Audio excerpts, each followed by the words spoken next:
Well, my friends, it's time to do the impossible and tackle the weird cesspool of facts that is the Chainsaw Man Iceberg. With a series so short in the grand scheme of shonen manga, currently sitting at 121 chapters, you'd assume the iceberg doesn't go very deep, but I'll tell you, my friend, you cannot be more wrong. Considering Fujimoto's love for Western movies, TV shows, and other random works of media, there is a surprising amount of references and Easter eggs scattered throughout Chainsaw Man that have rarely been explored. Couple that with his fast and hard-hitting style of storytelling, leaving absolutely no room to dive any deeper into these references, that leaves us with a ton of very interesting things to talk about here. So let's kick things off in the best way I could think of with a headless chicken. Mike the Headless Chicken, to be exact, who was a real-life chicken that had his head cut off by a farmer from Colorado in 1945. Amazingly, this chicken went on to live for a whopping 18 months without a freaking head. He apparently lived like any regular chicken would, you know, pecking at the ground for food once in a while, and even attempting to crow. Where this is relevant to Chainsaw Man, though, is that this legendary chicken is said to be the inspiration for Bucky the Chicken Devil at the beginning of part 2. And unfortunately, Bucky met a pretty gruesome end, much like Mike the Headless Chicken did, and they didn't live a very gracious or long life. It's very interesting to think that Fujimoto would even be aware of such a random bit of Western lore, but considering he's been shown to have a big interest in Western movies and TV shows and things like that, I guess it's not that surprising. Evidence of this is riddled throughout the entire opener of Chainsaw Man Season 1, as a matter of fact. In the opener to the anime, we see references to a wide range of Western movies like The Hills Have Eyes, Pulp Fiction, No Country for Old Men, Once Upon a Time in Hollywood, Don't Look Up, Jacob's Ladder, Constantine, Reservoir Dogs, Fight Club, and even The Big Lebowski. I'm sure I didn't hit on every reference in the opener, so if you notice one that I didn't mention in this video, drop it down in the comments below, you know, make us all a little bit smarter. Sticking with the opener though, another very sneaky insert by Fujimoto here is this weird looking snail that we see Makima feeding to Denji. This might seem like some trippy snail that couldn't possibly exist in real life, but surprise, it's very real and very disturbing. I'll throw the name of this animal on the screen because I'm not even going to attempt to pronounce it, to be honest. That's way above my intelligence level. This parasite isn't a snail, but it takes over the body of snails by infesting their eye stalks, essentially creating a zombie. If you Google real images of this, it looks pretty freaking gnarly actually. It's said that Makima feeding this to Denji was a subtle wink from the animation studio, foreshadowing things to come. And for those of you that have finished reading Chainsaw Man, you know what I'm talking about here. But going farther down the iceberg, we get to none other than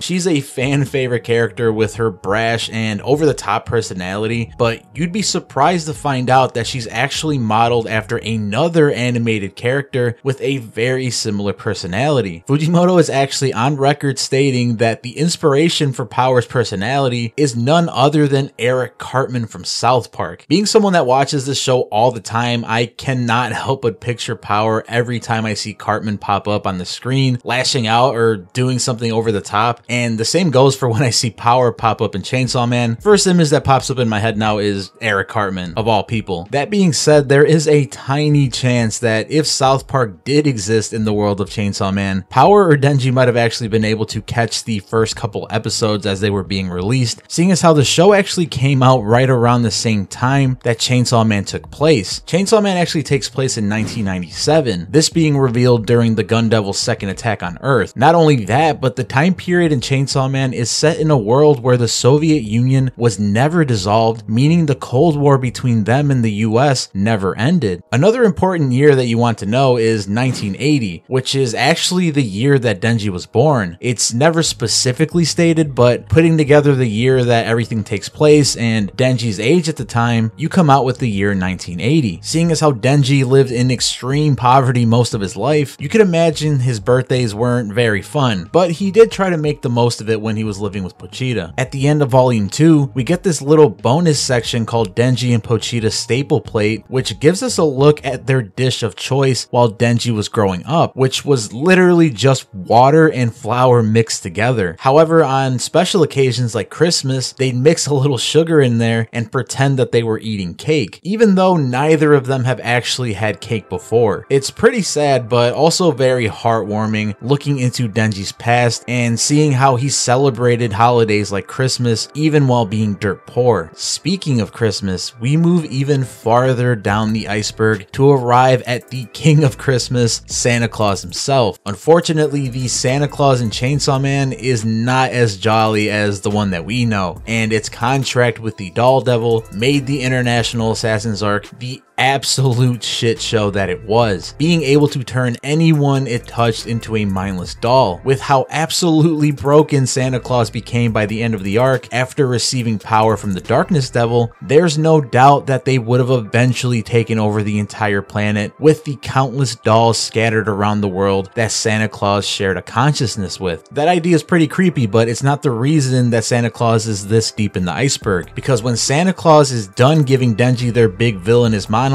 about how they can follow them anywhere around the world, and any loved one or someone close to Denji at any point can turn into one of his dolls and try to kill him, the Cosmos Fiend pops out and pays homage to Goku's Kamehameha wave with the way she charges up a full-on Halloween attack that sends Santa Claus into her mind. We then come to find out that the Cosmos Fiend has the ability to force every bit of knowledge in all of existence into Santa Claus's mind, causing them to go completely insane and unable to say any other word other than Halloween. What makes this a truly creepy event though is the fact that it was never confirmed how many dolls Santa had scattered around the world, and more importantly than that, there was never any confirmation as to whether or not they had all been captured after going completely insane. That means that even in the current timeline of part 2, there are theoretically countless people around the entire world currently walking around mumbling Halloween like a bunch of zombies. It's possible that many of them were gathered and submitted into like insane asylums or something, but there is a very good chance that many of the dolls scattered around the world that share Santa's consciousness are still trapped in their own mind, wandering the earth, spouting Halloween to this very day. Like, just imagine walking to the store or something and coming out and seeing this random mindless person muttering the word Halloween nonstop, walking a couple blocks down and seeing yet another person doing the same thing. It would make you very paranoid to live, wouldn't it? Who knows, maybe we'll see a couple in part 2 at some point. That would be pretty cool in my opinion. But some other characters scattered around the world that we might also see in part 2 are the Hybrid Devils. This is because after Pochita has its epic battle against Makima and the Weapon Devils, Pochita makes quick work of them before they're pretty much removed from the story and never seen again. They were controlled by Makima, and seeing as how Makima's now dead and hybrids are essentially immortal, removing the possibility that Pochita took him out right there and then, you would assume that her control over them was undone, right? That means that there is a possibility that Rize and Quan Chi and the other weapon hybrids are still out there laying low. Now, seeing Rize pop up in part 2 of Chainsaw Man is definitely something I'm rooting for. One character we won't be seeing in part 2 though is the Violence Fiend, because, you know, he's dead and all that. Well, surprisingly, there's a good chance that we've technically seen him die not once but twice. Once at the hands of the Darkness Devil in the International Assassins arc, and the second time by an old lady. And you might be confused when I say this, but let me explain. The reason I say this is because there's a good portion of the Chainsaw Man community that believes the body that is the host to the Violence Fiend is none other than Arai. And it honestly makes a lot of sense considering the timeline and everything in Chainsaw Man, because Makima revealed towards the end of part 1 that prior to all the events of Chainsaw Man that we witnessed in the manga, Pochita and his disciples or his devil supporters fought against Makima, the other horsemen, and the Weapon Devils. Well, seeing as how Pochita himself was injured and had to take on a different form, the same could have been said about his followers or his supporters, with Violence actually being shown to have been one of them. So that means there's a possibility that the Violence Devil was actually also heavily wounded during this battle, and when devils don't want to die and don't want to return to hell, they usually possess the body of a corpse, and Arai's corpse would have been the perfect one for the taking. Well, then that raises the question, like, how did this devil get to Arai's corpse when it was near death for so long? Well, we see during the International Assassins arc that Makima has control of Princey, the Spider Devil, which also is able to collect and store dead bodies, meaning that there is a good chance that Makima collected Arai's body and already had the Violence Devil under her control, so all she had to do was forcibly put him in Arai's body to then create the Violence Fiend. And it all makes sense considering his personality, because the Violence Fiend was known to be relatively kind and particularly caring of Kobeni, much like how Arai was pretty protective of her as well. And on top of that, when we actually get a glimpse at the Violence Fiend's face, it does bear a very similar resemblance to Arai, minus, you know, the extra eyes and all that. Pretty crazy when you really think about it. What's also crazy is that although we've dug pretty deep into the Chainsaw Man iceberg in this video, in reality we've only touched the tip of the iceberg of Chainsaw Man icebergs. So if you guys enjoyed this video and enjoyed all the knowledge I shared with you here, make sure to let me know below in the comments, give this a like so I could eventually make a part 2 to this video, because there is a lot more to tackle. But also let me know in the comments below if you learned something today, or if you have any ideas to insert into the next Chainsaw Man iceberg video. But that does it for today's video, guys. I hope this one made your day just a little bit better, and I'll see you guys in the next video.